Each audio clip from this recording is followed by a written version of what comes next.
বিসমিল্লাহির রহমানির রহিম। আজকে আমার জন্য একটা অত্যন্ত আনন্দের দিন। এই জন্যে যে আমি দীর্ঘদিন এই উত্তরায় বাস করেছি এবং বছর খানেক হলো আমি গুলশানে গেছি। আমার স্ত্রী অসুস্থ ছিলেন, সেই কারণে আমাকে চিকিৎসা ছিলেন সেখানে যেতে হয়েছে। আজকে এতদিন পরে আপনাদের এখানে এসে আমি এত মানুষ, এত মহিলা, আমাদের সমস্ত নেতৃবৃন্দকে দেখে আমি সত্যি অত্যন্ত আনন্দিত। আপনাদের সকলকে ধন্যবাদ, আয়োজকদেরকে আন্তরিক ধন্যবাদ।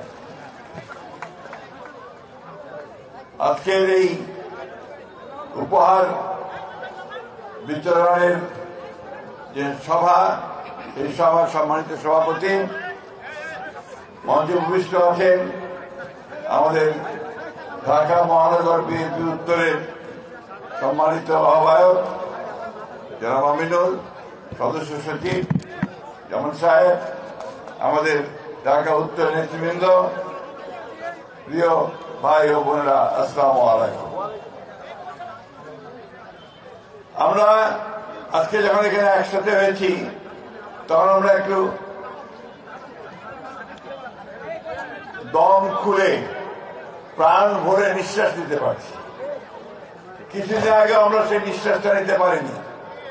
আপনারা জানেন যে ফ্যাসিস্ট হাসিনা সরকারের অত্যাচার, নির্যাতন, নিপীড়নে আপনারা অনেকেই বাসাতেও থাকতে পারতেন না। অন্য এলাকায় গিয়ে, অন্য পাড়ায় গিয়ে আপনাদেরকে থাকতে হতো। ছেলে মেয়েদের সঙ্গে দেখাও করতে পারতেন না। এই একটা অবস্থা কিছুদিন আগে ওখানে ছিল। বিগত 5ই আগস্টে আমাদের এলাকায় অসংখ্য শিশু, নারী, যুবক ও ছাত্র প্রাণ দিয়েছে ফ্যাসিস্ট আওয়ামী লীগের পুলিশের গুলিতে, ঠিক না? একদিনই বোধহয় 19 জন, আমার যতদূর মনে পড়ে। এই যে একটা ভয়াবহ অবস্থা, দীর্ঘ 15 বছর আমি সবসময় যে কথা বলতাম যে আমাদের বুকের উপরে একটা পাথর বসে আছে। এই প্রথম আমরা আজকে এখানে সভা করছি, দেখছেন একটা আমাদের মধ্যে কিন্তু কোনো আতঙ্ক নাই, আমাদের মধ্যে একটা স্বস্তির ভাব আছে সকলের, তাই না?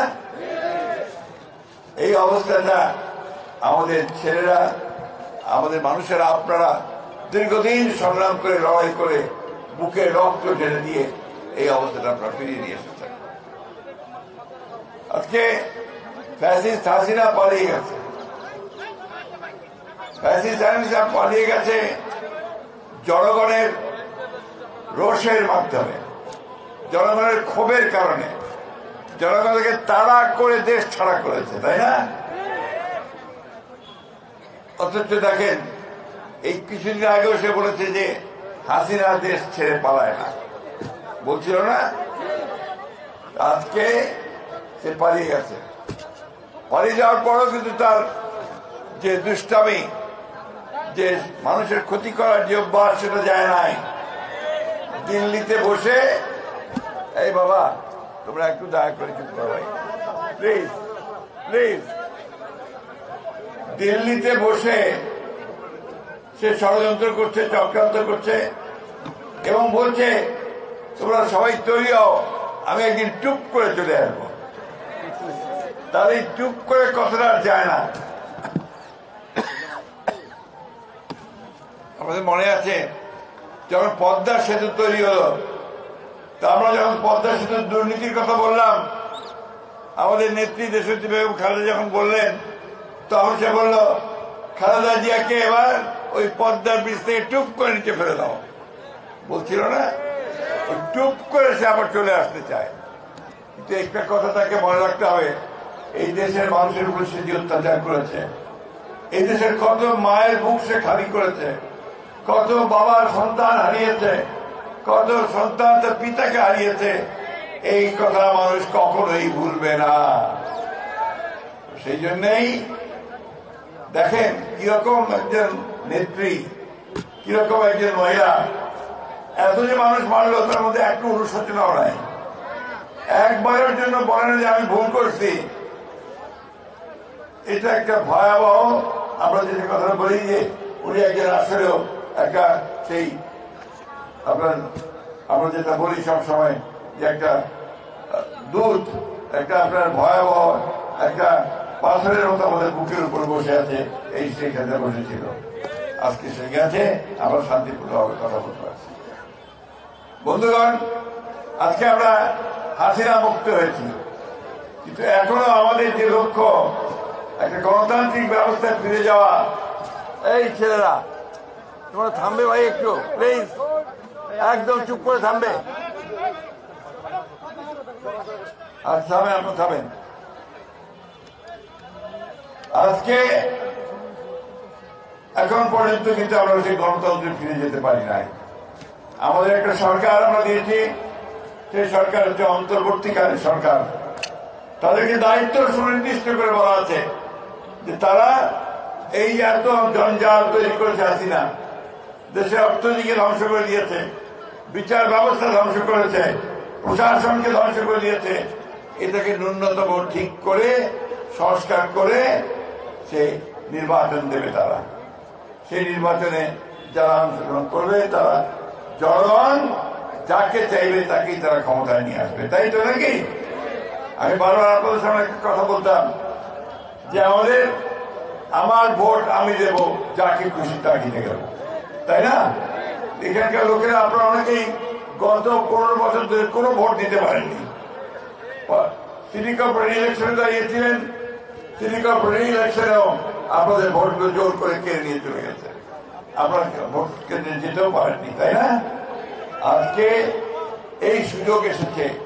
আমরা এই অন্তর্বর্তীকালীন সরকারকে, প্রফেসর ইউনূসের সরকারকে সেই জন্য অনুরোধ করেছি যত দ্রুত সম্ভব আপনারা এই ন্যূনতম সংস্কার যেটা প্রয়োজন, অর্থাৎ মানুষ যেন সঠিকভাবে ভোট দিতে পারে, বিচারটা যেন মানুষ সঠিক পায়, প্রশাসন যেন কোনো পক্ষপাতিত্ব না করে, এই বিষয়গুলো দেখে আপনারা একটা ভোটের আয়োজন করেন যেখানে মানুষ ভোট দিয়ে তার প্রতিনিধি নির্বাচিত করতে পারবে।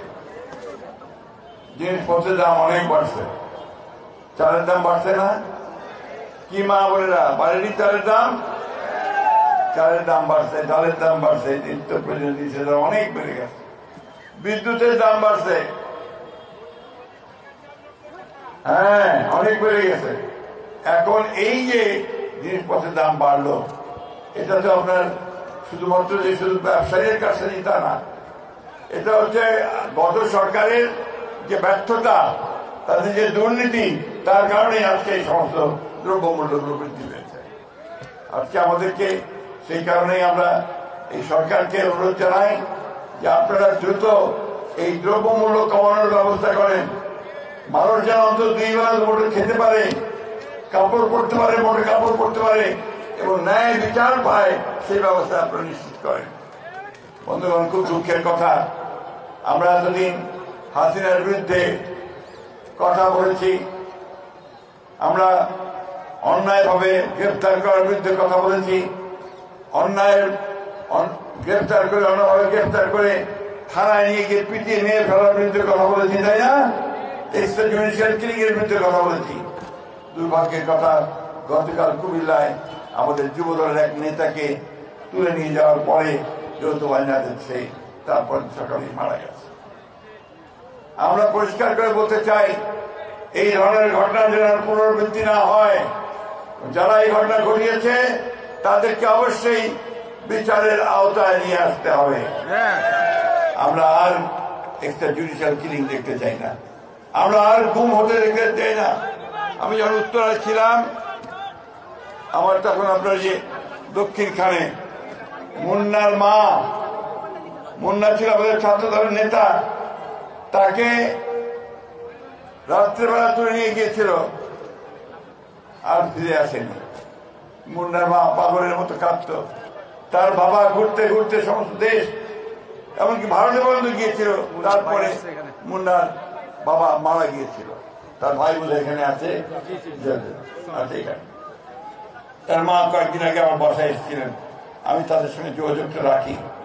এইরকম অসংখ্য মুন্না, এরকম অসংখ্য ইলিয়াস আলী, আমাদের নেতা ইলিয়াস আলী, তাদেরকে গুম করা হয়েছিল, আমরা তাদের চিহ্ন পর্যন্ত খুঁজে পাইনি। বন্ধুগণ, এটা আমরা দেখতে চাই না। আমরা বাংলাদেশে একটা শান্তিপূর্ণ অবস্থা দেখতে চাই। আমরা বাংলাদেশে একটা আইনের শাসন দেখতে চাই। আমরা ন্যায় বিচার দেখতে চাই। আমরা আর তাদের মানুষের উপরে কোনো অত্যাচার করা দেখতে চাই না বন্ধুগণ।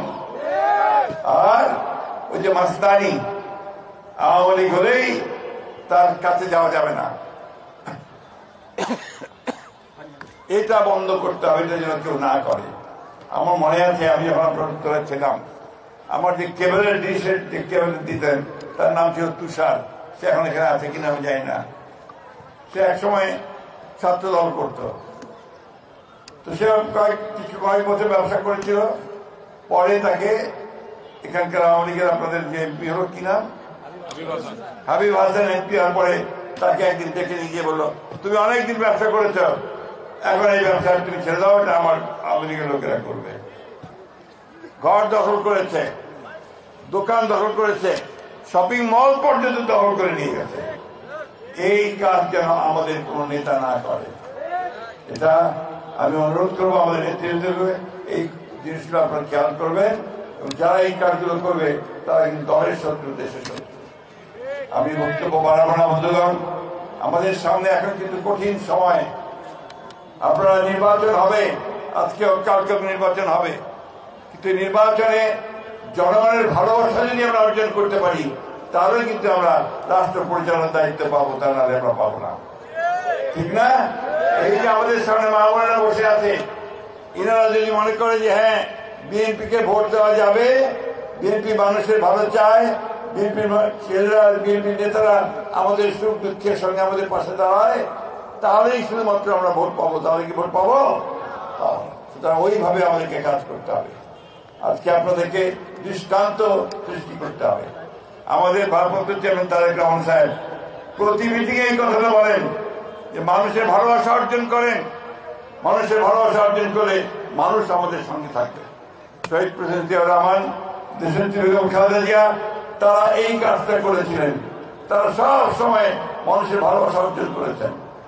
একইভাবে তারেক রহমান সাহেব, তিনি মানুষের সঙ্গে কাজ করেছেন।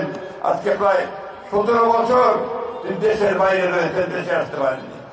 আমরা সবাই আল্লাহ তাআলার কাছে দোয়া করব যে আমাদের দেশনেত্রী বেগম খালেদা জিয়া, যিনি আজকে চিকিৎসার জন্য বিদেশে গেছেন, লন্ডনে গেছেন, আল্লাহ যেন তাকে সেখানে সম্পূর্ণ সুস্থ করেন, সুস্থ করে আমাদের মাঝে ফিরিয়ে দেন।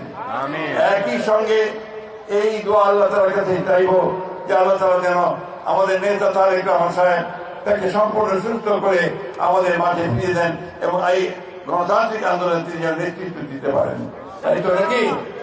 এই দোয়া আপনারা সবাই করেছেন তো? সবাই দোয়া করবেন বন্ধুগণ। সরকারে আসো, তারপরে যাবি। সরকারে যেতে হবে তো।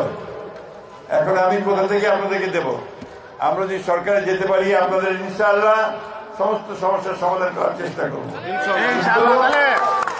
সরকারে যাওয়ার জন্য যে কাজ, সেই কাজগুলো করেন, মানুষের ভালোবাসা অর্জন করেন, ভোট কেন্দ্রে যেন আপনারা দাঁড়াতে পারেন ঠিকঠাক মতো, সেই কাজ করবেন এবং মানুষ যেন ভোট কেন্দ্রে এসে আপনাদের ভোট দেয় সেটা নিশ্চিত করবেন আপনারা। তা না হলে কিন্তু ভোট এত সোজা ব্যাপার না। মানুষের মন সেটা কিন্তু বিভিন্নভাবে চলে যায়। শুধু আপনারা ওই জিনিসটাকে লক্ষ্য রাখবেন। বন্ধুরা, আমি বক্তব্য দীর্ঘ করবো না। আমি আমাদের যে বর্তমান সরকার আছে তাদেরকে শুধু একটা কথাই বলতে চাই, আবারও রিপিট করতে চাই, পুনরাবৃত্তি করতে চাই যে আমাদের ছেলেরা আমাদের এই আন্দোলনে সবসময় তারা একটা অগ্রণী ভূমিকা পালন করেছে। প্রায় 1002 মতো জুলাই আন্দোলনে মারা গেছে, তাই না? শহীদ হয়ে গেছে, তাই তো? তো আমরা 15 বছর ধরে আমরা লড়াই করেছি, সংগ্রাম করেছি। এই 15 বছরে আমাদের বিএনপি বহু লোক মারা গেছে। ওই জুলাই আন্দোলনে আমাদের 426 জন ছাত্র, নেতা, কর্মী শহীদ হয়েছে। আমরা আপনাদের কাছে যেটা চাই, নিরপেক্ষ থাকবেন, সম্পূর্ণ নিরপেক্ষ থাকবেন। নির্বাচন অবশ্যই দেশে হবে। এই নির্বাচনটি হতে হবে সব সময় নিরপেক্ষ সরকারের অধীনে। আমরা চাইব এই অন্তর্বর্তীকালীন সরকার তারা সম্পূর্ণ নিরপেক্ষ থেকে এই নির্বাচনের ব্যবস্থা করবেন। ছাত্ররা রাজনৈতিক দল গঠন করতে চায়, আমাদের এতটুকু আপত্তি নেই, বরং আনন্দিত। ছাত্ররা রাজনীতি করবে, আসবে, তারা নতুন দল গঠন করবে, আমরা তাদেরকে স্বাগত জানাবো। তারা তাদের নতুন চিন্তা ভাবনা দিয়ে মানুষের মনের মধ্যে যাওয়ার চেষ্টা করবে। কিন্তু সরকারের থেকে যদি দল গঠন করেন, এই দেশের মানুষ সেটাকে মেনে নেবে না। নেবে কে? এটাই আমি বলতে চাই যে আসেন, আপনারা দল করবেন, দল করেন, আমরা প্রত্যেককে স্বাগত জানাবো, সহযোগিতা করব, কাঁধে কাঁধ মিলিয়ে আমরা একটা সুষ্ঠু নির্বাচন করার জন্য কাজ করে যাব। একই সঙ্গে আপনাদেরকে অনুরোধটুকু জানাবো, অযথা কনফ্রন্টেশন, সংঘাতমূলক কোনো কথাবার্তা রাজনীতির মধ্যে না আনাই ভালো হবে, আমরা এটা আশা করি। তাই আমি বলবো যে আসুন, আজকে আমরা এখানে সবাই একত্রিত হয়েছি, বক্তব্য বাড়াবো না। আমাদের আফাজ সাহেব অনেকদিন ধরে আমাকে বলছে, আফাজ আমাদের ছাত্র, হ্যাঁ ও এখন সে বিএনপি। শিক্ষকের কাছে ছাত্র সবসময় ছাত্রই থাকে, তাই না? তাই তো নাকি? তো সে অনেকদিন ধরে আমাকে বলছে যে আপনাকে এই উত্তরাতে একটা সভা করতে হবে, এই সভাতে আপনি আসবেন। তা আমি বলেছি ঠিক আছে, সময় হলে যদি ভালোভাবে করতে পারো আসবো। আজকে আমি তাকে ধন্যবাদ জানাতে চাই, আপনাদেরকে ধন্যবাদ জানাতে চাই যে আজকে আপনারা সবাই একযোগে একটা চমৎকার একটা সভার আয়োজন এখানে করেছেন।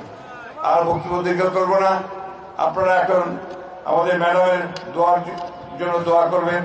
আর কিছু উপহার সামগ্রী আছে তার একটা অনুষ্ঠানের পক্ষ থেকে, সেটা অত্যন্ত সুশৃঙ্খল ভাবে আপনারা যে যেখানে বসে আছেন বসে থাকবেন, আপনাদের কাছে এগুলো পৌঁছে দেওয়া হবে। বসে থাকবেন, সব পৌঁছে দেবে। আর ভলেন্টিয়ারদের অনুরোধ করবো, তোমরা যেন বিশৃঙ্খলা সৃষ্টি না হয় সে ব্যবস্থাটা নিশ্চিত করবেন। সব শেষে আবারও আপনাদের সুস্বাস্থ্য, দীর্ঘায়ু এবং ভালো থাকেন, সুস্থ থাকেন, স্বস্তিতে থাকেন, এই কামনা করে আমি মহানগর উত্তর আগেই ধন্যবাদ দিলাম। আপনারা মহানগর উত্তর কাজ করে, মহানগর উত্তর আরো অনেক কাজ করেছে, শুধু এটা না, ভালো একটা ফুটবল খেলাও করেছে, আরো অনেকভাবে কাজ করেছে মহানগর উত্তর, অনেক ভালো।